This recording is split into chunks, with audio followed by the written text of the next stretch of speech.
talk to you about something that we cannot disconnect ourselves from.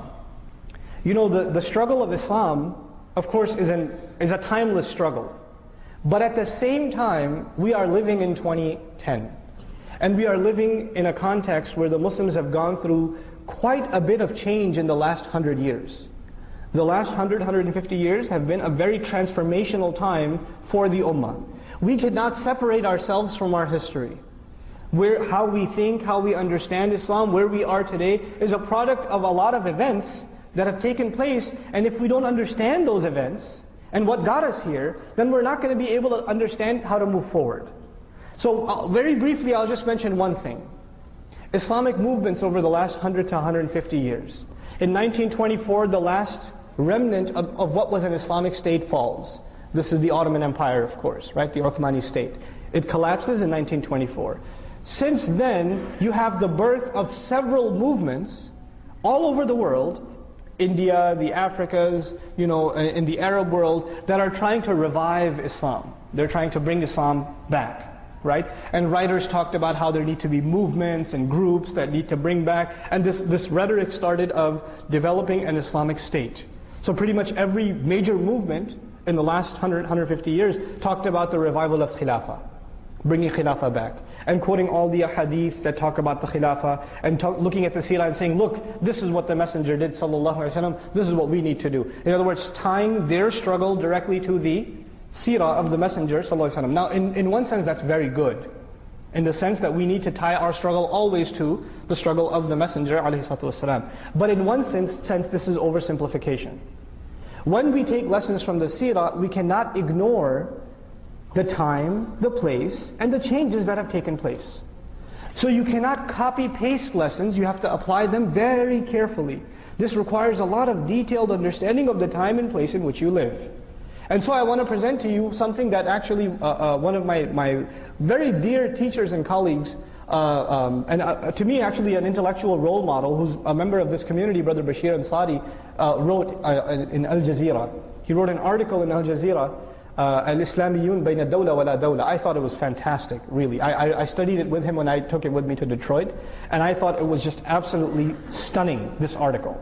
And I hope to actually get it translated and make it available to you guys. And the subject of the article was Islamists, meaning Islamic movements, caught between having a state and not having a state. Right, this idea of statehood. In other words, two things became equation. Establishment of deen equals establishment of a state. This idea was made common. If you want to establish the deen, you have to have a government. You have to have a state. I don't mean New Jersey, I mean like a government state, okay? As in statehood. So this idea is actually what he questions. And he says, what are the roots of this idea and what are the problems with this idea? First of all, most of the movements that called for a state have had no experience or idea or know-how how to run a state. What does it take to run a government? Sanitation, police, roadmaps, taxation, right? Huge bureaucracy. I mean, if you work in a big company with 500 employees plus, governments are the biggest kinds of organizations in existence. They're the most colossal organization with the most number of employees. It is a massive, massive bureaucracy. So you have a movement that says, we should have an Islamic state, we should have this and that and the other. But they don't have even close to the roadmap to what it takes to build a complex state. You cannot compare that to the life in Medina. Medina was simple, easy. These people didn't need governments and a water department and a taxation department and a municipality, and they didn't need these things. They just had simple hut homes, and they were living in tribal lives. Now they're a little bit more organized. It's a very preliminary form of a state that the Messenger established, sallallahu alaihi wasallam. For that society was very advanced, but compared to what we have now, it's very simple. So to say we're just going to go establish a state, if you give these movements, let's say, you know what, we're ready to give you the state, here, take Pakistan, take it. You can have it. What are they going to do? How are they going to run it? Do they have the credentials to actually budget, to finance a budget, to engage in policing and things like that? They don't have the wherewithal. These are things that require a high degree of expertise. And by the way, let me tell you something else that he mentioned in the article that to me was mind-blowing. a movement. When Muslims are trying to say Muslims need to wake up and we need to stand up and we need to establish the deen, these are the kinds of things I can give in a khutbah and people might say, Takbir! Right? Everybody's going to, yeah! Iqamatul deen! But, so movements can fire people up. They can invigorate people. They can inspire people. People can read the works of people like Maududi rahimahullah or Sayyid Qutb rahimahullah and to this day be moved, right? And be like, or Maulana Ilyas rahimahullah. These people, they can read them and say, wow, that's amazing stuff. But tell me which country in the world today looks at its government and say, they're so awesome. I love those guys in government. You know what comes with being in government? What naturally comes with being in government? Being hated. You can't avoid it. People have a natural tendency to not be inspired, especially not be inspired by their government. And some places in the world, these groups figured it out. I'll give you an example, not because I condone them, because we need to understand the political science of this. You have a group like Hezbollah. Now there's efforts made in Lebanon to enter them into politics, right? They want to bring them into the political realm. But the leadership of Hezbollah says, no thanks, we don't want government. You know why? Because when they're outside of government, a lot of people love them. But if they enter government, what's going to happen? They're going to lose their credit. Oh, they're corrupt like all these other government politicians. You see what I'm saying? So they understand that they're more powerful outside government than they even are inside government. Now let's not just take an Arab example, let's take an American example. How much does government affect your life? On a day-to-day basis. Okay, I know you pay taxes every year. I understand that. But other than that, on a daily basis, what influence does government have on your life? The major things that are in this country, for example, the way you think about fashion, the way you think about what's success and failure, your mentality, it doesn't come from the government. It all comes from the private sector.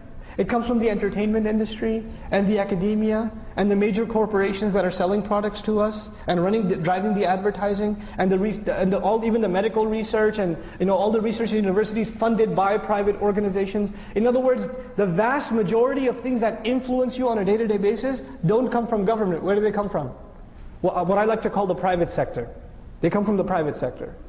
If Muslims understood that, you know what we would be worried about? If you really want to take over society, you know what you should be taking over? The private sector. Open field.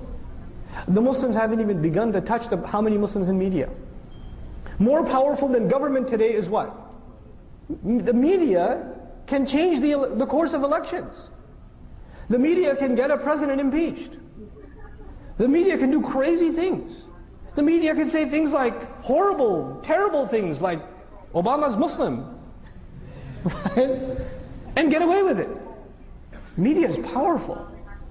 Academia, universities. Universities shape the minds of the pillars of this society. How many Muslims in academia? How many Muslim sociologists, anthropologists, political scientists, historians? We're not present. We came to this country and we thought success is doctor, engineer. Okay, fine, you couldn't do doctor, engineer, programmer, right? IT, right? Or okay, if none of those worked out, gas station, right? This was success for us. If we make good money, if we can buy a nice house, if we can live in a nice neighborhood, we've got success. This is success for an individual, maybe. For a community, look at what, and I'm baffled by the Jewish community. I'm amazed by them. You know why? Because when they first came to this country, they were treated like we are treated now. And you know what they got themselves, you could say, oh, they're riba people, whatever. But you know what they really got themselves into? Not just financial institutions. Entertainment, literature, academics, virtually any major university in the country, a significant proportion of the faculty is Jewish. That's a norm. It's normal, you know. So they became the deep fabric of this country. So it's so much so that they're untouchable. Muslims didn't. We became skilled labor.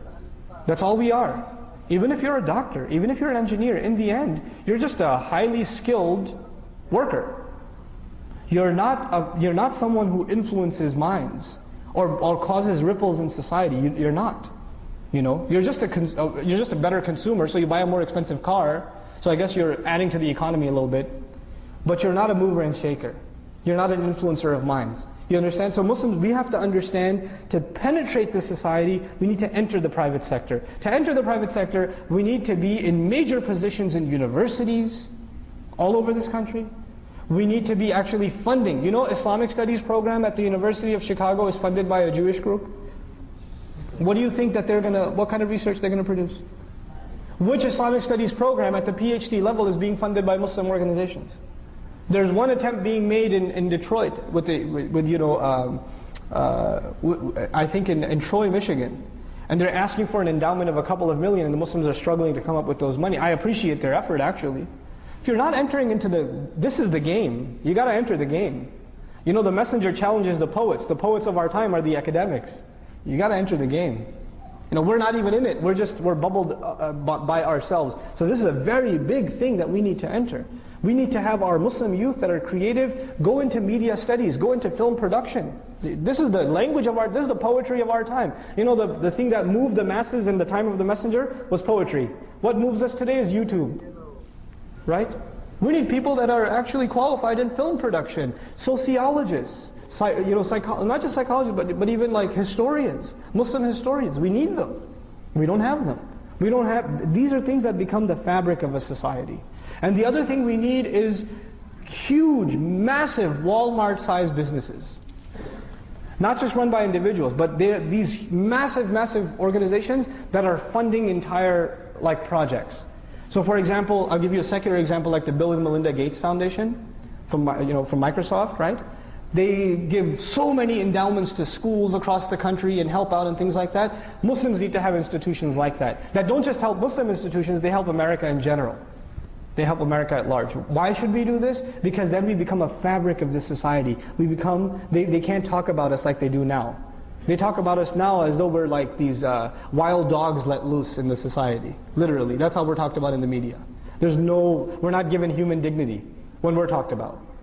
That's not where we stand. Why not? Because we isolated ourselves. We did that.